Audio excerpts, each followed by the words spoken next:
Brought to you by GTA, your island, your network.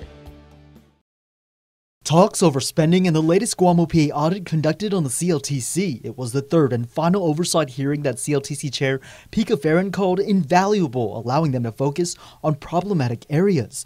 Though questionable awarding of leases for prime property in Barrigada Heights and elsewhere was the initial focus, senators pressed for answers on their spending habits. Speaker BJ Cruz also shared frustration he received from applicants who believe they were skipped over on the waiting list for CLT property. At the last hearing, we had the list of people that were bypassed. And I was asking about a website that people can go to. I was wondering, is there any plan to publish that list?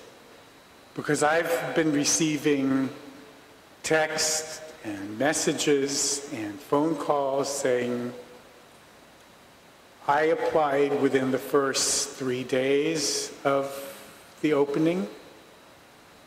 If they claim they don't know my phone number, I can give you my emails, my letters to them, telling them that this is the same address and I've not been notified. And that is what we're hoping to do when we publish this new list, to clean up the list and get an accurate waiting list. Oversight Chair Senator Tom Atta held the hearing to look at how the Commission is complying with the program. Atta now hoping the discussion can be put into action. That will provide the basis for moving forward as to what sort of legislative intervention might be appropriate, and also from the standpoint of the Commission, what actions the Commission is going to take moving forward to address the shortfalls of the program. He says another hearing will be scheduled once lawmakers review information provided by the CLTC, then decide their next steps. It has become abundantly clear that the Chamorro Land Trust Commission, of which I am the chairwoman, has a lot of work to do to improve the program.